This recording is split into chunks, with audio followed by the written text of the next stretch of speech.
Thanks very much, Chairman. There were a number of questions at the hearing to which Ms. Bondi gave no semblance of an answer. I just want to discuss two of them and where they fit into Department of Justice procedures. The first has to do with when FBI agents get cash to be able to use the cash in an investigation. There is a, as you can imagine, very considerable amount of procedure before large amounts of cash are distributed to FBI agents related to ongoing investigations. There's actually a unit called the Commercial Payments and Confidential Services Unit that oversees how those payments are distributed. When an investigation in the field sees a need for those funds, they contact the unit transfers the funds to the field office, and the FBI agents go on about their business. As you can imagine, that is all subject to regular report and regular audit. And I would also add, it's a purely administrative matter. It's follow the money. And particularly in a case like this one, Mr. Homan, the case is closed. So there's no danger to an ongoing investigation. Not only does all of that procedure lend itself to congressional oversight, but the FBI procedures explicitly state that these expenditures, and I'm quoting here, must be accurately recorded in case of a congressional audit. So if the FBI recognizes that they need to track these funds in case of congressional audit, then nobody can argue that it's impossible or improper for Congress to audit or question those funds. And of course, if $50,000 goes out of a U.S. account and then doesn't come back, that's a worthy question as to why that money that was put out of a U.S. account never came back. So that's the FBI procedures background or backdrop, if you will, to the question that I asked that the Attorney General, in my view, improperly refused to answer. The other has to do with the Office of Professional Responsibility. And here's how what's called OPR within the Department of Justice works. Anybody who's got a complaint about the way in which a Department of Justice attorney has conducted themselves sends their complaint to OPR. OPR does what they call an initial review that screens out the crank calls and the meritless accusations. And if there's any there, you get through that initial review and you move on to an inquiry. They call it initiating an inquiry. And once the inquiry is initiated, then OPR goes about doing an investigation and preparing a report. So what happens with the report, customarily, is that a summary of the report is prepared, and that is released publicly. So I wasn't asking her for, when I asked for the summary, I wasn't asking her for anything that wasn't a matter, ultimately, of public record. That's how they do it. And you can understand why they do it that way, because part of the purpose of publishing OPR summaries and outcomes is to give guidance to U.S. attorneys, assistant U.S. attorneys all around the country into what the rules are and what the precedents are related to their conduct as lawyers. So it's unsurprising that those summaries are provided. More than that, OPR's own website provides that it will actually produce the investigative reports, not the summary, produce the investigative reports to Congress when properly requested. So I think it's appropriate for anyone on this committee to ask OPR, when we know of a complaint against a Department of Justice official, did it stop at initial review? Did it go on to inquiry? Were investigation steps taken? Was there a final report?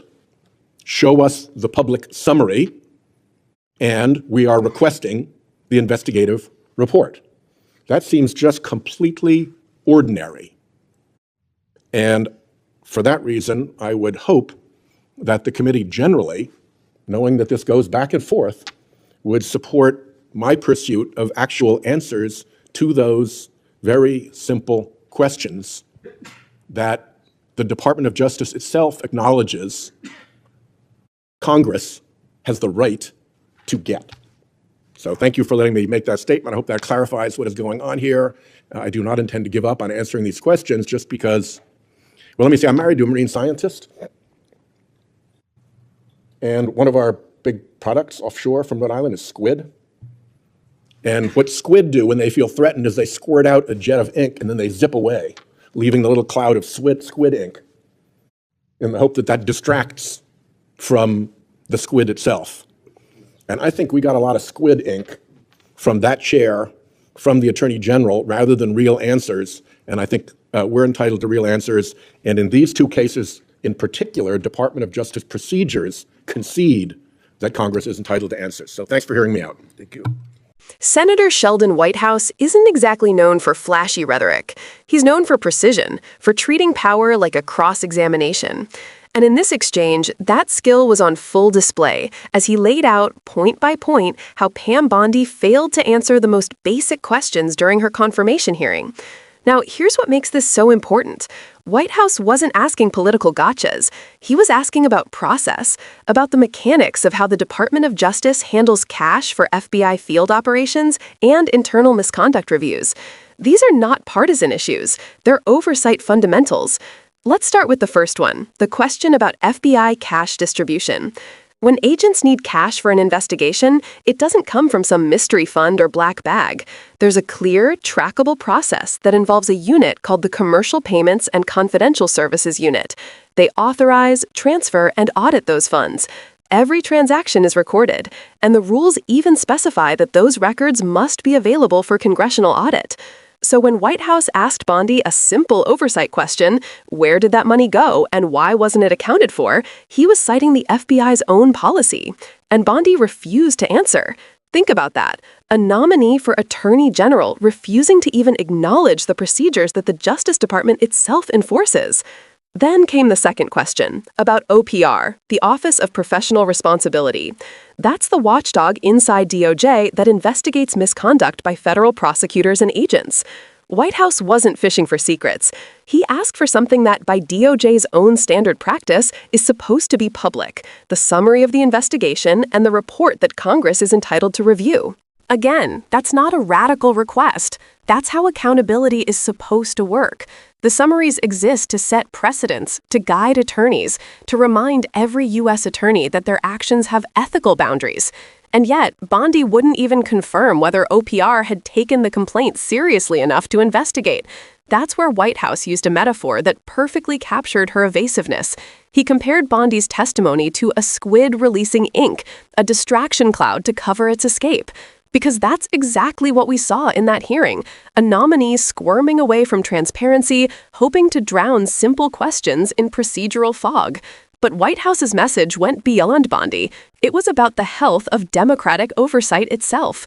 Congress cannot hold the Justice Department accountable if basic questions about money, about ethics, about process are treated as political traps. Transparency isn't optional. It's what separates a republic from a regime. And let's be clear, this wasn't about classified information or ongoing investigations or even legal privilege. It was about public money and public conduct. When $50,000 leaves a government account and doesn't come back, the public has a right to ask why. When a complaint is filed against a DOJ official, Congress has a right to see how it was handled. That's oversight, not partisanship. So when Bondi dodges those questions, she's not just stonewalling one senator, she's stonewalling the American people. And Whitehouse is right to push back, because in a functioning democracy, I don't feel like answering isn't an acceptable answer under oath. For anyone watching, this hearing was more than procedural. It was a stress test for accountability. Will this Senate actually demand transparency from a nominee who wants to run the Department of Justice? Or will they let Squid Ink win? Because when nominees start treating transparency like a trap, that's when democracy starts to slip into the shadows. And that's exactly why hearings like this matter, and why voices like Whitehouse's are indispensable. If you believe in real oversight, in accountability without theatrics, and in protecting the integrity of institutions from those who think they're above answering basic questions, stay with us, subscribe, and keep this conversation alive, because sunlight, as they say, is still the best disinfectant.